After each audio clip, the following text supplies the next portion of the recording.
आज हम लेके आ गए हैं यमक अलंकार। यमक अलंकार का काव्य प्रकाश के अनुसार लक्षण है कि अर्थे सति अर्थ भिन्ना नाम वर्ण नाम सा पुनः श्रुति।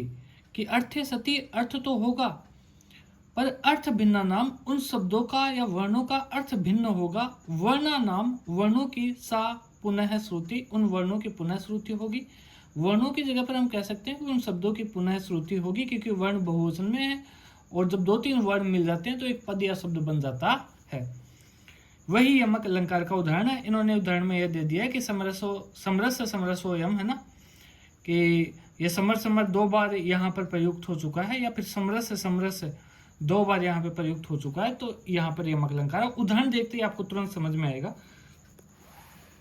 इन्होंने यमक अलंकार के भेद बताने के कारण यह बता दिया गया कि पाद तद भाग वृत्ति ही, एक तो पाद वृत्ति यह एक भाग हो जाएगा।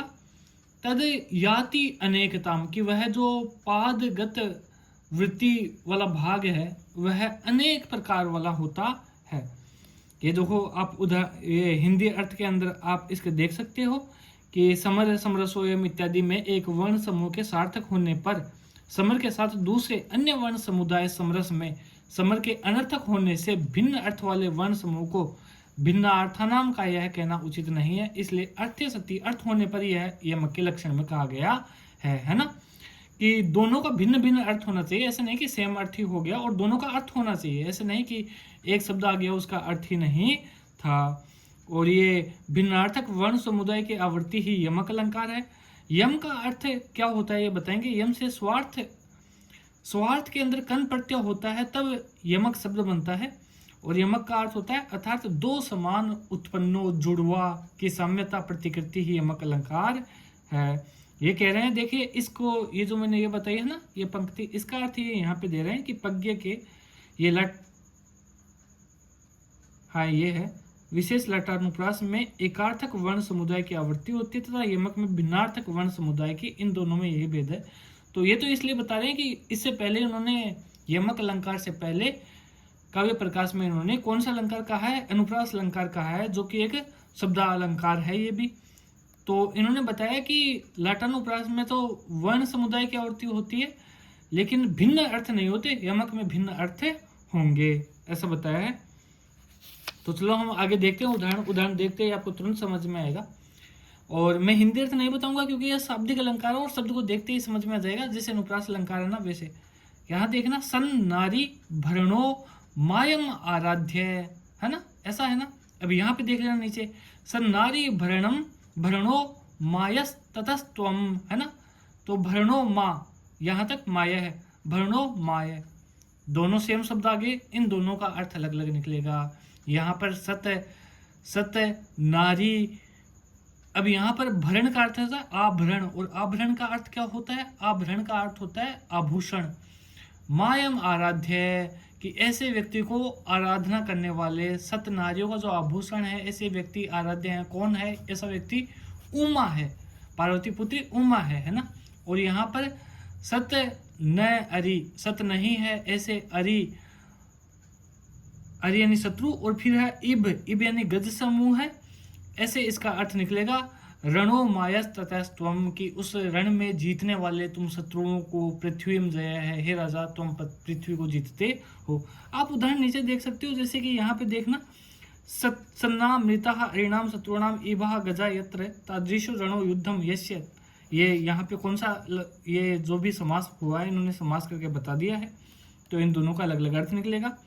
फिर यहाँ पे देखना, यदि कौन सा अलंकार है, यमक अलंकार, तो शब्द रिपीट होंगे, शब्द होंगे पूरे के पूरे। तो विना या मेनो, और यहाँ पर विना या मेनो, फिर नयता है ना, तो यहाँ पर दोनों रिपीट हो गए। फिर देखना, महाजनो अदीयत महाजनोदी, महाजनो अदीयत, है ना, ऐसे है इनमें, तो ये दोनों रिपीट हो गए। तो इनमें कौन सा है, इनमें अलंकार हो जाएगा यमक अलंकार। और यहाँ पे देख लीजिए, मैंने तो ऐसे ही याद किया इन्हें सह। अब यहाँ पे कौन सा, हाँ, इनमें और इनमें साम्यता बताइए इन्होंने, स त्वारभ रतो, है ना, और यहाँ पर सत्वारभ रतो, अवश्य अवश्यम, अबल अबलम, है ना। तो यहाँ पर हाँ, यहाँ पर पूरी की पूरी पंक्ति ऊपर वाली अवलम वित्तारवम और अवलम लंबी लंबितारवम, ऐसे उन्होंने पूरी पंक्ति को रिपीट कर दिया है। ये दोनों हो गए। यहाँ पर देखिए, यहाँ पर इसमें अगली वाली तो अलग है। अनंत महिम व्याप्त विश्वाम वेदान वेदयाम या च मातेव भजते प्रणते मानवे दयाम, है ना। तो इसमें हम देख लेते हैं कि कौन सा है। ये श्लोक नंबर 365 है। श्लोक नंबर 365 में इन्होंने बता दिया कि न वेदयाम, तो न वेदयाम इसका रिपीट कहाँ पर हो रहा है, न वेदयाम, ये यहाँ पर पंक्ति के अंत में रिपीट हो रहा है। इन्होंने यहाँ पे नीचे समझा रखा है संतोष टीका के अंदर। अब हम आगे देख लेते हैं कि इसमें इसलिए कौन सा अलंकार हो गया, यमक अलंकार हो गया। अब अगले वाली पंक्ति में देख लेते हैं। अगले वाली पंक्ति में हिंदी अर्थ भी आपको देख, हाँ, यदा न तो और यदा न तो, फिर यात्ययम यात्ययम, फिर शिवे हिताम, फिर सम्रामिताम सम्रामिताम, ये हो गया। सरस्वती यहाँ पे हो गई, सरस्वती यहाँ पे हो गई, सरस्वती यहाँ पे हो गई, सरस्वती। इन सभी का अलग अलग अर्थ निकलेगा। आप हिंदी अर्थ में देख सकते हो, जैसे कि मैंने हिंदी अर्थ तो देखा नहीं है इनका, मैंने यहीं से देख लिया।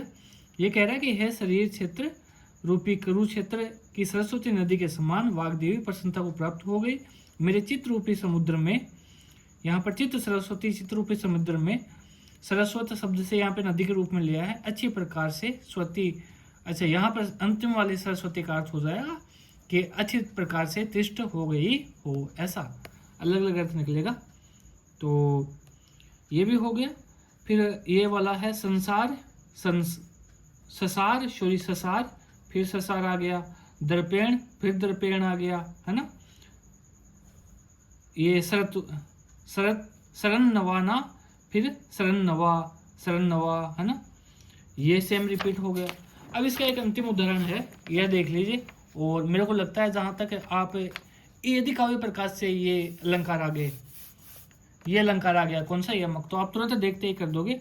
मधु पराजित मानिनी जन्मन है, तो इसमें कौन सा हो गया, कौन सा रिपीट हो रहा है, इसका अभी हम देख लेते हैं। 300, इसमें 300 इसलिए से अलंकार दे दिया सीधा, इसका नहीं दिया।